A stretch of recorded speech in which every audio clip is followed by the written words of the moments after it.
जय मसीह सम्पूर्णमा दाउद राजाले भजन सङ्ग्रह 103 मा अनि त्यहाँनिर अर्को 104 मा हेऱ्यो भने चाहिँ त्यहाँनिर चाहिँ एउटा कुरा के लेखेको छ भन्दाखेरि चाहिँ प्राणको कुरा गर्नुभएको छ।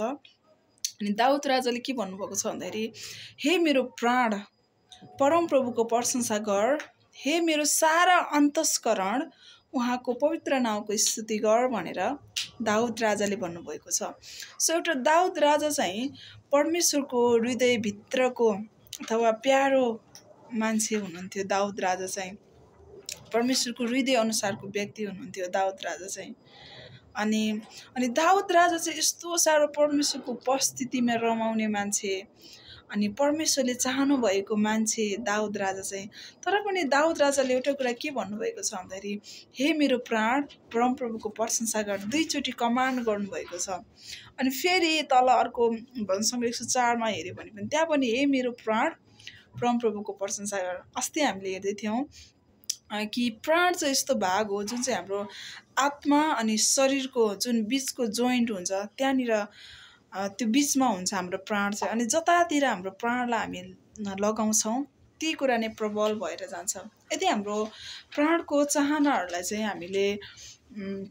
हामीले शरीरको कुरामा मन लगाउँछौँ भने चाहिँ हाम्रो जीवनमा चाहिँ शरीरको कुराहरू नै प्रबल भएर जान्छ जुन संसारिक छ। तर हामीले परमेश्वरले भन्नु भने त माथिको कुरामा मन लगाऊ भन्नुभयो। तर यदि हामीले माथिको कुरामा मन लगाउँछौँ अथवा आत्मातिर मन लगाउँछौँ भने चाहिँ हाम्रो त्यो आत्माको कुराहरू नै प्रबल भएर जान्छ, परमेश्वरको कुराहरू मन लाग्न थाल्छ। सो हामीले पनि दाउद राजाले जस्तै हाम्रो प्राणलाई भन्नुपर्छ हे मेरो प्राण तैँले चाहिँ परमप्रभुले गर्नुभएको कार्यहरू नबिर्सी, परमेश्वर चाहिँ तेरो लागि आउनुभएको हो भनिकन हामीले भन्नुपर्छ। हाम्रो प्राणलाई चाहिँ हामीले के गर्नुपर्छ भन्दाखेरि चाहिँ धार्मिकतामा चाहिँ हामीले ट्रेन गर्नुपर्छ। प्रियहरू, हामी कतिचोटि अरूलाई ट्रेन गर्छौँ, अरूलाई सिकाउँछौँ, अरू राम्रो भएको मन पराउँछौँ, अरू बदलिएको मन पराउँछौँ।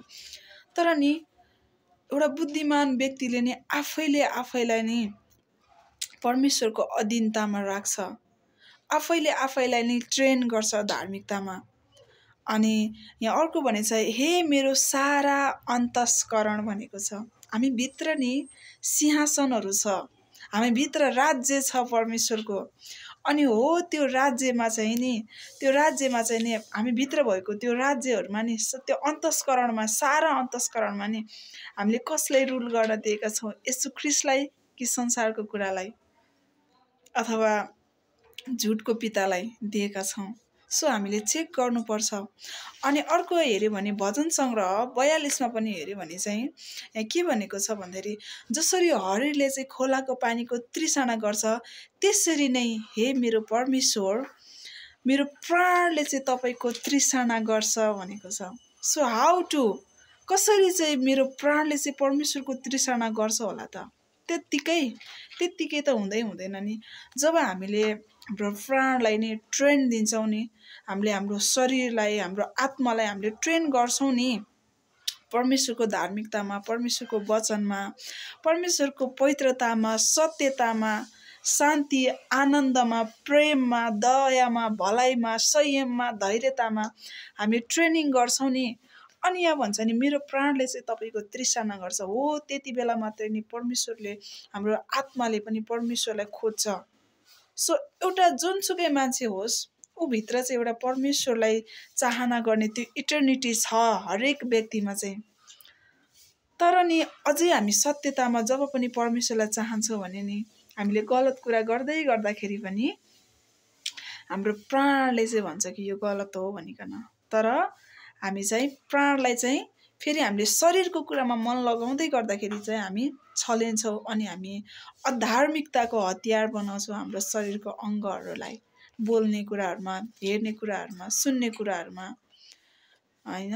त्यस कारणले गर्दाखेरिमा हामीले पनि दाउद राजाले जस्तै हे मेरो प्राण तैँले चाहिँ परमप्रभुको प्रशंसा गर भन्नुपर्छ।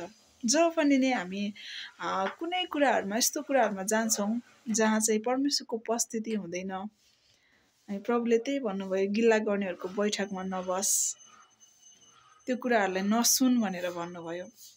हो त्यो अवस्थाहरूमा चाहिँ तपाईँ र मेरो प्राणले चाहिँ त्यही कुरालाई मन पराइरहेको छ कि तपाईँ त्यो भित्रबाट चाहिँ नो भनेर परमेश्वरको तृष्णा गर्छ। सो हामीले चेक गर्नुपर्छ। प्रभु चाहिँ महान हुनुहुन्छ।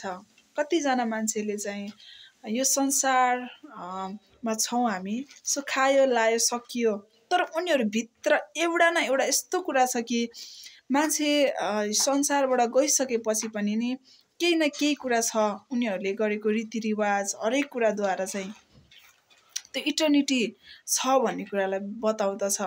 त्यसै कारणले गर्दा नि परमेश्वर सत्य परमेश्वर हुनुहुन्छ। यो सारा ब्रह्माण्ड सृष्टि गर्ने परमेश्वर हुनुहुन्छ। अनि तपाईँ र मलाई सृष्टि गर्ने परमेश्वर हुनुहुन्छ। तपाईँ र मेरो पाप क्षमा गर्ने परमेश्वर हुनुहुन्छ।